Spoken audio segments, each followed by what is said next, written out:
بسم اللہ الرحمن الرحیم نحمدہ ونصلی علی رسولہ الکریم اما بعد۔ مسجد قبلتین یعنی دو قبلوں والی مسجد مدینہ منورہ کی مشہور اور تاریخی مساجد میں سے ہے۔ آج اس مسجد کی زیارت بھی آپ کو کرواؤں گا اور اس مسجد کے بارے میں 5 خاص معلومات آپ کے سامنے ذکر کی جائیں گی۔ پہلی بات تو یہ کہ اس جگہ انصار کا ایک قبیلہ بنو سلمہ آباد تھا۔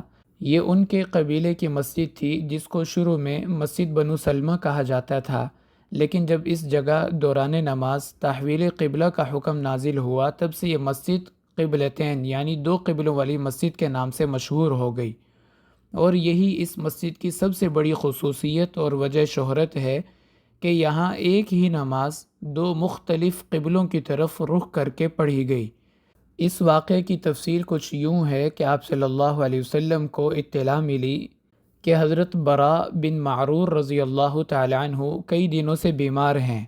آپ صلی اللہ علیہ وسلم کا معمول تھا کہ جب آپ کو کسی کی بیماری کی اطلاع ملتی تو خود بنفس نفیس آپ ان کی عیادت اور تیمارداری کے لیے تشریف لے جاتے۔ جب حضرت براء بن معرور رضی اللہ تعالیٰ کی عیادت اور بیمار پرسی کے لیے آپ یہاں تشریف لائے تو واپسی پر ظہر کا وقت ہو گیا۔ آپ نے ان کے قبیلے کی مسجد میں ظہر کی نماز باجماعت ادا فرمائی۔ دوران نماز ہی تحویل قبلہ کا حکم نازل ہو گیا۔ ابھی آپ صلی اللہ علیہ وسلم نے 2 رکعتیں ہی پڑھائی تھیں کہ حضرت جبرائیل علیہ السلام تحویل قبلہ والی آیات لے کر حاضر خدمت ہوئے اور نماز میں ہی آپ کا حکم دیا کہ آپ اپنا رخ مسجد اقصی سے مسجد الحرام کی طرف فرما لیجئے، اور یہ آیات نازل ہوئیں: قد نرى تقلب وجهك في السماء فلنولينك قبلة ترضاها فول وجهك شطر المسجد الحرام۔ یہ دوسرے پارے کی تیسری آیت ہے جس میں اللہ تعالیٰ ارشاد فرماتے ہیں کہ ہم نے آپ کی چاہت اور پسند کو دیکھتے ہوئے بیت اللہ شریف کو قبلہ بنا دیا۔ اب آپ دنیا میں جہاں بھی ہوں نماز کے وقت آپ نے اپنا رخ بیت اللہ کی طرف کرنا ہے۔ تو یہ آیات اس مسجد میں ظہر کی نماز کے دوران آپ پہ نازل ہوئیں۔ مسجد اقصی مدینہ منورہ سے شمال کی طرف ہے جبکہ مسجد الحرام جنوب کی طرف ہے، یعنی بالکل اپوزٹ سائڈ پہ ہے۔ تو آپ نے نماز کے دوران ہی شمال سے جنوب کی طرف رخ فرما لیا، اور یہ واقعہ ہجرت کے دوسرے سال رجب کے مہینے میں پیش آیا، اور آپ صلی اللہ علیہ وسلم اور صحابہ اکرام نے ہجرت کے بعد 16 مہینے بیت المقدس کی طرف رخ کر کے نمازیں ادا فرمائیں۔ تو پھر ہجرت کے دوسرے سال رجب کے مہینے میں اللہ تعالیٰ نے دوبارہ بیت اللہ شریف کو قبلہ بنا دیا۔ چونکہ تحویل قبلہ کا عظیم واقعہ اس مسجد میں پیش آیا تھا، اس لیے اس مسجد کا نام ہی مسجد قبلتین پڑ گیا، یعنی دو قبلوں والی مسجد۔ آج بھی اس مسجد کے اندر اس عظیم واقعے کی یادگار کے طور پر 2 محراب رکھے گئے ہیں۔ ایک بڑا محراب ہے جو بیت اللہ کی طرف ہے، اور ایک بالکل پیچھے کی طرف چھوٹا سا محراب علامتی طور پر بنایا گیا ہے جو بیت المقدس کی طرف اشارہ کرتا ہے۔ جب آپ مسجد کے دروازے سے باہر نکل رہے ہوں گے تو دروازے کے اوپر یہ چھوٹا سا محراب آپ کو نظر آئے گا۔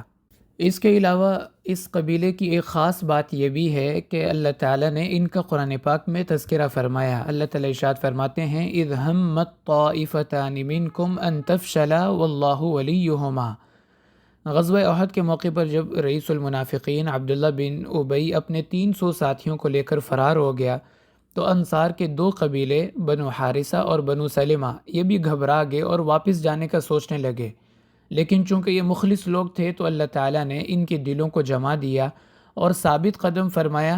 انہوں نے واپسی کے ارادے کو ترک کر دیا۔ اس آیت مبارکہ میں اسی بات کا اللہ تعالیٰ نے تذکرہ فرمایا۔ تو بنو سلمہ قبیلہ یہاں پر آباد تھا جس کو مسجد قبلتین کہا جاتا ہے، اور بنو حارثہ قبیلہ مسجد المستراح کی جگہ آباد تھا۔ جب احد کی طرف جائیں تو طریق سید الشہداء پر مسجد المستراح آپ کو نظر آئے گی، اس جگہ بنو حارثہ آباد تھے۔ تیسری خاص بات کہ ایک مرتبہ مسجد نبوی کے قریب کچھ مکانات خالی ہوئے تو یہاں کے کچھ حضرات نے سوچا کہ ہم مسجد نبوی کے قریب منتقل ہو جاتے ہیں تاکہ مسجد نبوی شریف میں آنا جانا آسان ہو۔ تو آپ صلی اللہ علیہ وسلم کو جب ان کے ارادوں کا پتہ چلا تو آپ نے فرمایا: دیارکم تکتب آثارکم، کہ تم اپنے علاقوں میں ہی رہو، جتنے قدم چل کر آتے ہو اتنی نیکیاں لکھی جاتی ہیں۔ تو پھر بنو سلمہ کے لوگوں نے اپنا ارادہ ملتوی کر دیا۔ چوتھی بات کہ یہ مسجد مدینہ منورہ کے مغربی جانب واقع ہے، مساجد سبعہ کے بالکل قریب، اور ویڈیو کے نیچے اس جگہ کی لوکیشن میں آپ کو دے دوں گا تاکہ اگر کوئی خود بھی اس کی زیارت کے لیے آنا چاہے تو آسانی سے آ سکے۔ پانچویں اور آخری بات کہ بنو سلمہ کا تعلق خزرج قبیلے سے تھا اور بنو حارثہ کا تعلق اوس قبیلے سے تھا۔